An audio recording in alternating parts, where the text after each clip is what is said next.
नमस्कार। आज आज हम बात करेंगे एक बहुत ही इंपॉर्टेंट न्यूज़ के बारे में।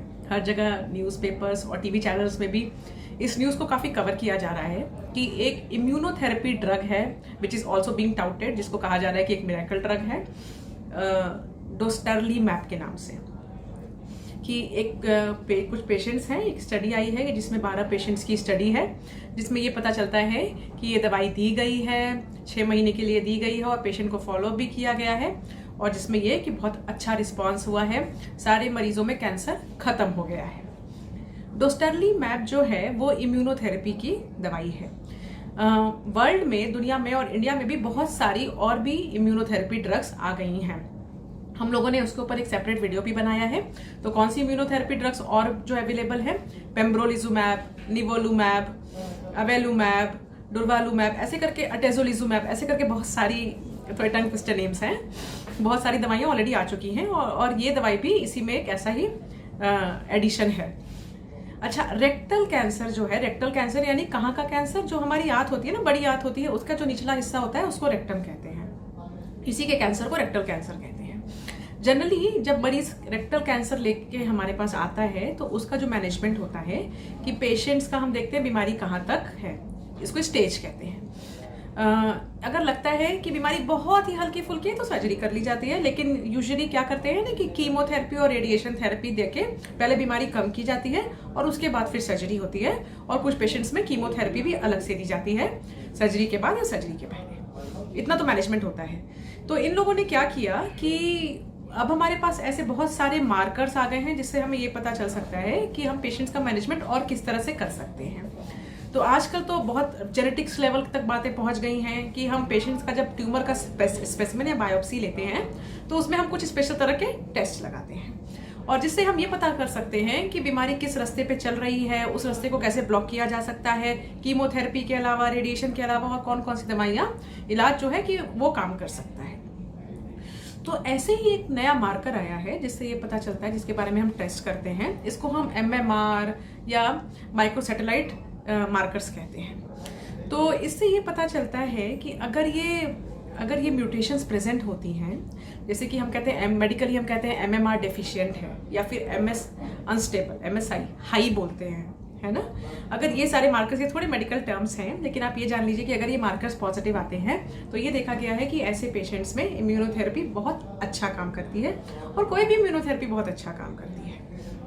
तो अब इन लोगों ने क्या किया कि इस स्टडी में ये देखा कि क्या हम इम्यूनोथेरेपी देके इन मरीजों को फॉलो अप करें, जिससे ये पता चल जाए कि अगर पेशेंट को रिस्पॉन्स आता रहता है तो क्या हम इन पेशेंट्स में सर्जरी, रेडिएशन और कीमोथेरेपी की जरूरत पड़ेगी, या वो सब हम कुछ अवॉइड कर सकते हैं। तो देखिए, अभी ना 6 महीने का फॉलोअप डेटा आया है। सबसे अच्छी बात यह है कि उन्होंने दवाइयाँ दी हैं।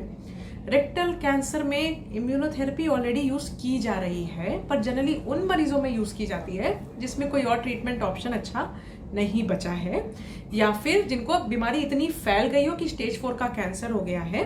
तब हम ये मार्कर का टेस्ट करते हैं, और जिनमें ये मार्कर पॉजिटिव आता है उनको हम कहते हैं कि हाँ, कोई इम्यूनोथेरेपी से फायदा होगा। ऑलरेडी हमारे पास डेटा और साइंस ये कहता है कि जिन पेशेंट्स में ये बीमारी ज्यादा हो उनमें अगर आप ये MMR एनालिसिस या MSI एनालिसिस करेंगे और अगर ये पॉजिटिव आता है, MMR डेफिशिएंट आता है, तो ऐसे मरीजों में हम इम्यूनोथेरेपी देके अच्छा फायदा पेशेंट्स को करवा सकते हैं। लेकिन हाँ, ये इन भी पेशेंट्स के लिए था जिनकी बीमारी ऑलरेडी फैली हुई है, स्टेज 4 है, जिनके लिए ट्रीटमेंट ऑप्शंस में localise treatment, surgery, radiation possible नहीं है। अब जो स्टडी आई है इसने कहा कि नहीं, हम सर्जरी या रेडिएशन की जगह भी ट्राई करके देखते हैं। तो जिनको लोकलाइज डिजीज है, जिसमें हम रेडिएशन, सर्जरी का प्रयोग कर रहे थे, ऐसे में इन्होंने कहा कि नहीं, हम केवल इम्यूनोथेरेपी देके ट्राई करेंगे, और इन्होंने इम्यूनोथेरेपी दी है। इम्यूनोथेरेपी से फायदा भी हुआ है, और इन पेशेंट्स ने अभी जो 6 महीने का फॉलोअप है इसमें अभी तक बीमारी वापसी के लक्षण नहीं दिखाए हैं। लेकिन हाँ, हमें पता नहीं है कि 1 साल के बाद क्या होने वाला है, 2 साल के बाद बीमारी आ सकती है कि नहीं। हमारा तो पर्पस ये है कि अगर हम कैंसर का इलाज कर रहे हैं जिसको कि लोकलाइज डिजीज है, तो ऐसे मरीजों को हम बीमारी रेडिएशन से, सर्जरी से क्योर कर दें, है ना। पर अगर तो हमें ये देखना है, ये तो केवल हमें समय बताएगा कि जो बीमारी जो है ये इम्यूनोथेरेपी देने के बाद जिसमें इतना अच्छा रिस्पांस आया है, 1 साल के बाद, 2 साल के बाद क्या होने वाला है।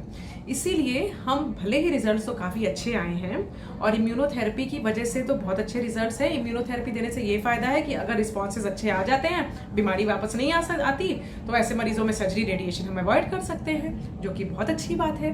पर ये हमें समय ही बताएगा कि बीमारी वापस आ रही है कि नहीं, क्योंकि हम तो चाहते हैं कि मरीज क्योर हो जाए, बीमारी कभी वापस न आए। इसीलिए जो हमारा टेक है, जो मेडिकल वर्ल्ड, जो ऑन्कोलॉजिस्ट का टेक है, वो ये है कि देखिए, इम्यूनोथेरेपी का डेटा रेक्टल कैंसर में ऑलरेडी नोन था कि दवाई काम करती है, स्पेशली जिनको ये मार्कर्स पॉजिटिव आते हैं, MSI, MMR। लेकिन हाँ, क्या ये सर्जरी और रेडिएशन का सब्स्टिट्यूट हो सकती है कि नहीं, ये हम समय के साथ इन पेशेंट्स को और लंबे समय तक के लिए फॉलो करना चाहिए। और अगर बीमारी वापस नहीं आती है, तभी हम कह सकते हैं कि यह सर्जरी, रेडिएशन और जो स्टैंडर्ड कीमोथेरेपी वाला ट्रीटमेंट है, उसका सब्स्टिट्यूट है कि नहीं। तब तक के लिए हम पेशेंट्स को केवल फॉलो अप करेंगे। Thank you.